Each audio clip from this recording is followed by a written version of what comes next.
Hello, everyone. This is the next webinar at Tresorit, where we're working together and keeping data apart, unlocking the power of data rooms with Marton Miklos.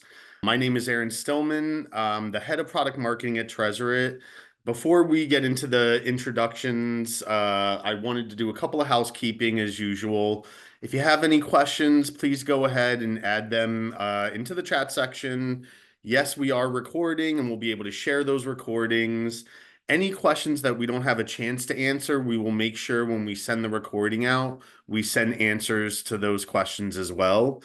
I'd like to thank everyone for taking the time to be with us today. As I mentioned, my name is Aaron and I am the head of product marketing, and I've been at the company for about a year and a half now. Originally from the United States, but I now live in Luxembourg, and I'd like to hand it over to Marton, who can introduce himself. Thank you very much, Aaron. My name is Marton Miklos. I'm super thrilled to be here. So I hope that it's going to be a very good conversation. I'm working in cybersecurity the last 15 years, and I'm CEO of a cybersecurity consulting company called ACPM IT. We are an international organization. We have our headquarters at Budapest in Hungary. That's where I'm located. But we have offices in Southeast Asia and Africa. These are the two regions that are very important for us. So we have offices in South Africa, Kenya, Rwanda, Dubai, Malaysia, and so on. So cybersecurity, consulting, training, these are the things that are very, very important for us. Thank you so much, Marton, for being with us as well. I've enjoyed getting a chance to prep with you and talk about this topic. So in order to kick things off, there's a couple of stats that I'll share.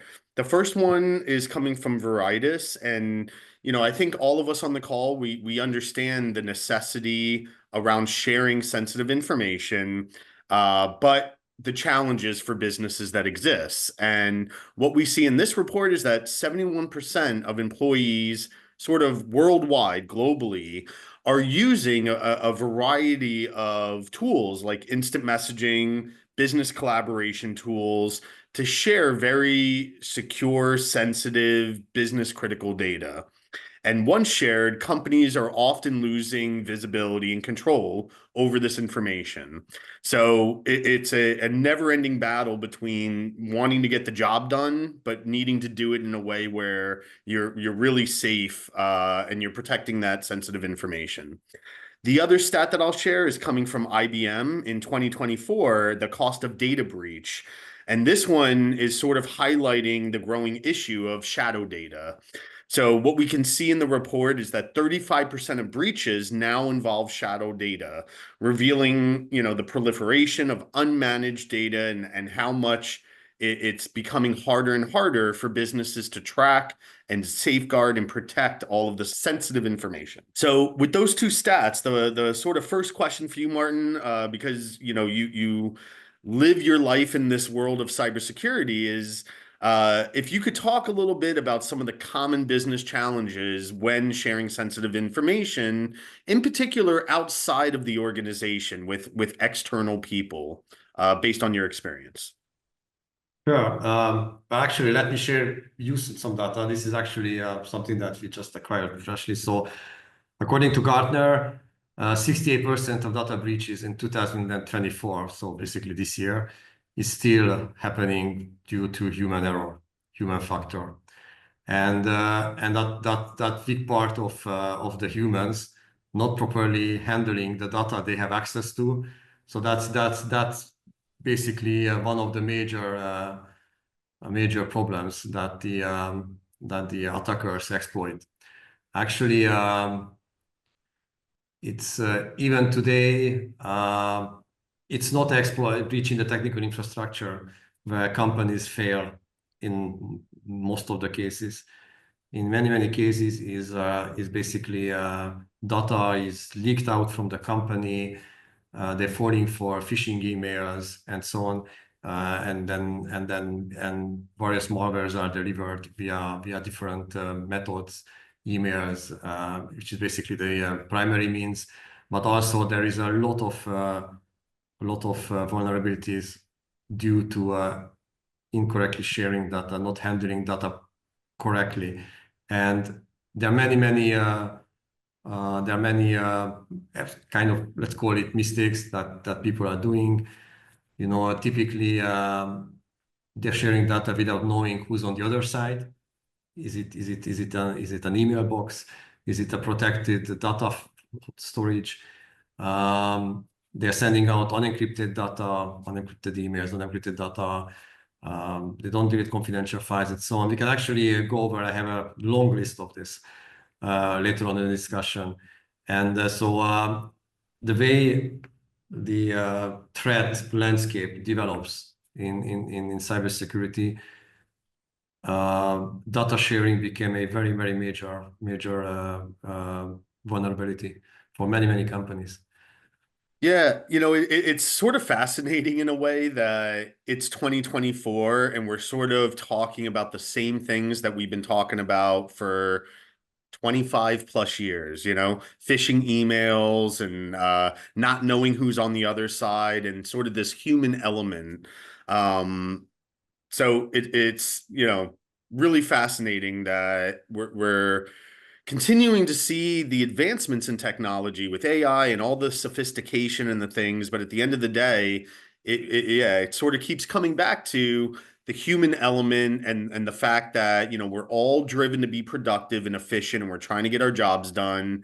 But sometimes we start clicking and sharing and doing things and we keep getting burnt.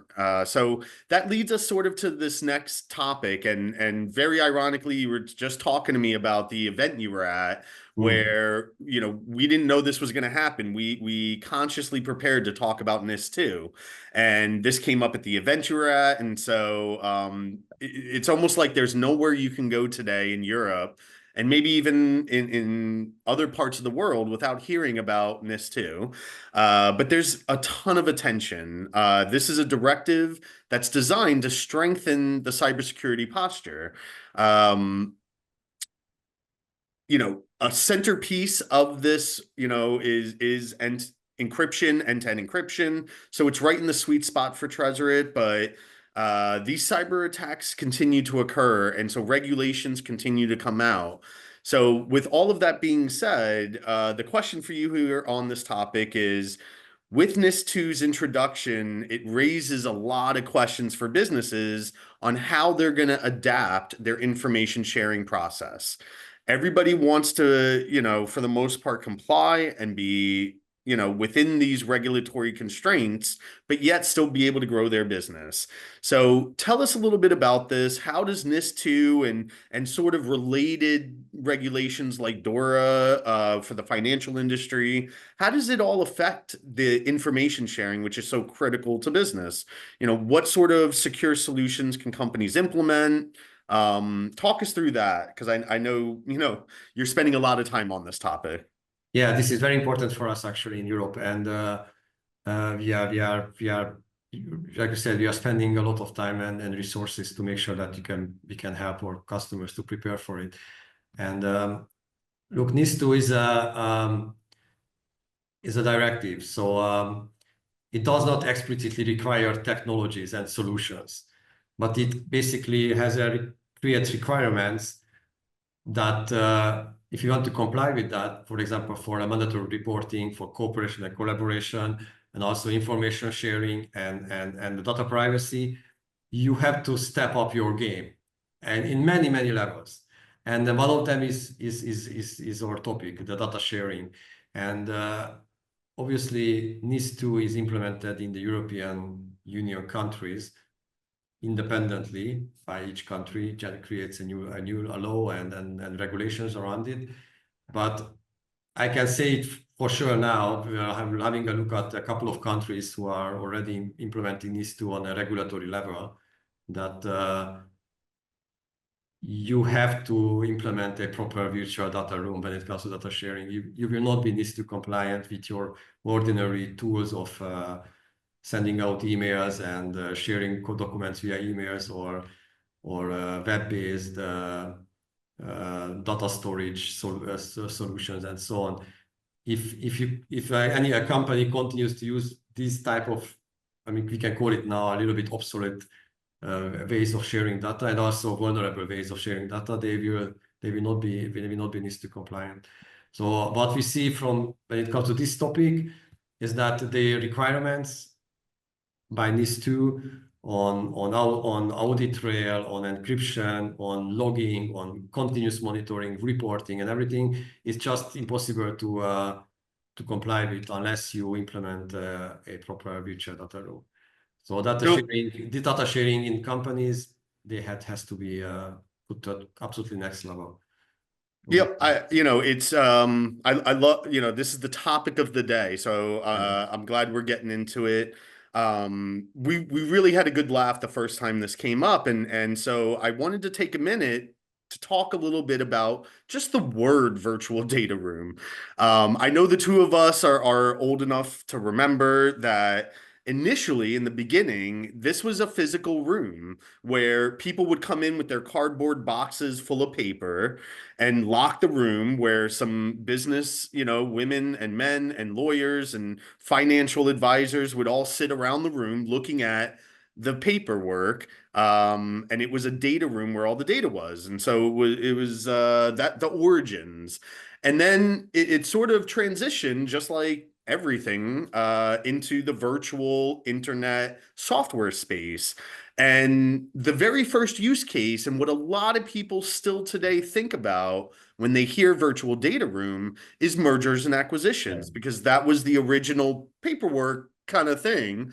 But what we see now in 2024 is data rooms are being used on a wide variety of use cases, and mergers and acquisitions is just one small use case. And whether you're a cybersecurity, IT service, financial service, a lawyer, like, as you said earlier, if if you're doing business and you have sensitive information, you can't use the traditional old sort of tools and technologies.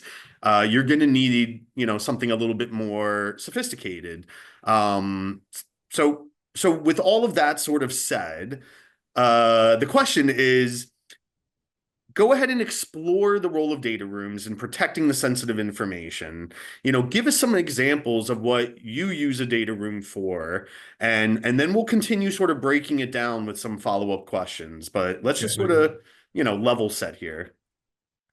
Let me just add a little bit to this merger and acquisition thing, so that it's actually, like nothing really changes, so to speak, that there is actually a niche in this cybercrime, cyber security scene, that there are hackers that are specifically targeting merger and acquisition discussions. And this whole thing that's going on for like weeks and months, that they are trying to get the data to leak out and so on, because obviously if anything leaks out from a M&A discussion, that can seriously affect the outcome. And it's even today, it is a niche, that merger and acquisitions are targeted specifically by hackers, so that somehow they look for the data. And obviously one way of getting the data out is that they're trying to figure out on what platform the discussions are done, where the data is shared and so on. And coming back to the what is the modern virtual data room? Well, first of all, I do believe, actually, personally, but maybe your experience is different, that the companies, they don't necessarily know what is a proper virtual data room, and in many cases it's just a simple file sharing something, which could be a SaaS service, or just simply they're sharing Google Drives. They believe that we are now in a safe and protected environment where we do virtual data rooms and so on. And then in many cases we have to tell them that that's in our experience, that no, this audit project is going to be conducted in our virtual data room. In this particular case, we don't mind, actually, when we're doing projects working with the client's virtual data room, if it has the features that are required for the project. So basically what we are doing is that we obviously we are doing pen testing and vulnerability assessments and so on, but we also do a lot of regulatory audits, where we make sure that our clients complies with the various regulatory protocols. So there is a lot of them around the financial sector and government and so on. We also do a ISO 27001 preparation and audits. And we want to make sure that when this happens, the companies are sharing a lot of sensitive data with us during these audits, because we are basically going in and auditing their entire physical infrastructure, the softwares that they use, the data that they have, how do they protect the data and everything. So they're kind of pretty much like it's like they're kind of very, very open to us, so to speak. And we want to make sure that this happens in an environment where anything leaks out or anything happens, we can make sure that it wasn't us. And the way to do that is to use a virtual data room where we are protected in a sense that everything that we do or the client does, it's logged. Every data that is shared in the virtual data room is watermarked, it's encrypted, it's timestamped.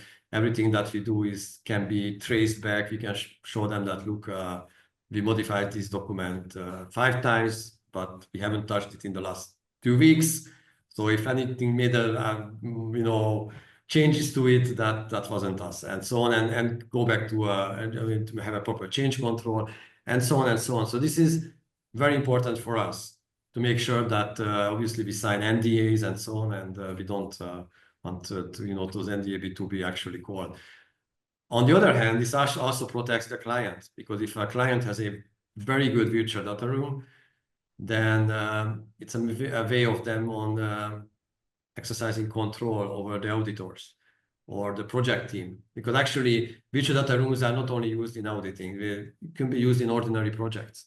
You have a Exactly. third-party supplier, they're doing something for you, you're sharing data, they're using the data to, I don't know, even to create a website. You're sharing the data. You want to make sure that you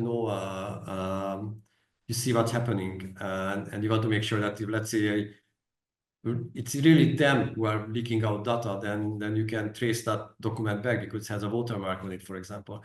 And so on, but also it's a way of, it's obviously it's a side effect, but it's actually, we found it out that it's in a good way, in a ways to keep track of who's doing what. Like, if somebody's saying that you won't be working in this document in the last 2 weeks, and then the log says that nobody opened that document, and that's a way of making control. But again, you need a proper virtual data room to do this. And like I said, when it comes to comply with regulations, if you're a financial institution, then obviously, but also with the NIS2, you have to show a clear evidence that the data that you shared with a third party was always and fully on your control. You knew every time who opened it, who made changes to it, and so on, and everything. And that's only possible in a proper VDR. The ordinary ways, sort of like the easier ways, so to speak, like just send me a copy of the document and then you send an email out and so on. Those are things that, if something happens, discussion, misunderstanding, anything, you want to trace back something, it's impossible to do it. But in a virtual data room, it's actually something that you can be used later on for, legal discussions if it comes to that. And yeah, That's basically our experience. And like I said, we actually use different VDRs, but we use it also to protect us, so to speak. Yeah, I think that's sort of spot on. We work with a lot of organizations at Tresorit, a lot of professional service consultants, but in particular within the financial, IT, cybersecurity, legal industries. And I have to imagine, within those specific industries in particular, if you're being hired to do consulting for cybersecurity, the tools that you use and the process that you follow reflects on your own knowledge and skill set. And we talked about this before, where you've sometimes had to say, I'm not going to use that tool, and here are the reasons why. And I think it leads us sort of to the next point, which is how do your customers react, when you show up into this conversation and you say, how about if we use this tool instead of that tool, or I'm happy to use that tool because that's a great tool. Yeah. But in particular, when it's like, oh, not comfortable with that one. It is like I said, it's a kind of, we have to do this discussion with them to explain them that it's because yes, their initial reaction is always to oh wait, this is way too complicated, and because in the VDR, and obviously there are many different VDRs, and then they are changing a lot and making it easier, but it's obviously it's not that simple than to do something than just firing up with an email, for example. Obviously, that's very quick, or sending it over on a messaging app, the document, which is surprisingly happens very, very often. And but you have to explain to them that we're signing a contract, there are legal implications. I mean, us as a company, we have like a huge insurance for cases like this. So I'm telling them, guys, I don't want to be in a situation where we have to talk to our insurer because of some major data leak, and then eventually, yes, obviously they understand, and then we come to an agreement, and how to use it and so on, and yes, because for example, give you an example, two-factor authentication, right? And sometimes they find it not practical to use it, and oh, I'm already logged into my office computer. Why do I have to do this again? And I will give you just another aspect of it. So I had this talk today on a conference about the 2025 trends. And one of the trends that's coming into the corporate sector, and it's already in the governments and so on, is this zero trust. Google it up. It's actually it's a zero trust of architecture. It basically means is that nobody trusts anyone anymore. Because previously the way it worked is that you had some perimeter security around your company, and then if somebody gone through that, logged in, then inside everything was trusted. That's just not good anymore. You have zero trust. And by the way, how the VDRs are working, that's a very typical aspect of zero trust approach, that because it's separate logins, separate user rights, controls, and so on. And yeah, companies, you have to get used to it. We will see a lot more micro-segmenting internal networks and MFA, two-factor authentication, but is actually going to become a norm. So I don't expect in the future not too many companies will complain about it. It's just simply we're going to become a norm, and because they realize that the way the whole thing is working, they have to go down on security on a very smaller level, because that's basically how you to defend yourself, especially, for example, for malware attacks. If you have a segmented network, if your data storage, for example, is already in an environment that requires additional steps to log in and so on, you can actually defend yourself against the malware attack. So there are many kind of not directly meant to affect, but directly side effects, and positive side effects are to actually use some high-level VDR. Yeah, it sort of goes back to what we were talking about in the very beginning. Again, two-factor authentication in 2024, we're still talking about it. And I even personally, I get it, because I want to be as efficient as I can. I find it annoying, I gotta get on my phone, two-factor, the code, all this stuff. But I've been at Tresorit for a year and a half now, and I've learned so much coming into this industry, learning about end-to-end encryption, zero knowledge, zero trust. I've completely changed the way I work professionally, but also in my personal life. The things that I've learned, in the last year and a half, some of it's pretty scary. And I think businesses sometimes, they're overly focused on trying to grow. And we all have to focus on that. I'm in product marketing, I get it. But that being said, if your reputation goes down the toilet after you get hacked, it's all for nothing. I know. Let me just give you a little bit off topic of the data room, but I have to just say, it's very ironic, because we thought that, we are going to, is that your email address nobody thought twice about email addresses. So like companies and people, they learn that, okay, I'm not sharing my password and so on. I'm not sharing my credit card data and so on. But actually the way we are today, you shouldn't share your email address. And no, seriously, or at least have different set of email addresses for different tools. So this thing that where a, corporate person goes around and then just hands out business cards to everyone and anyone that this is my email address, send me an email. So it's a vulnerability today. Hmm.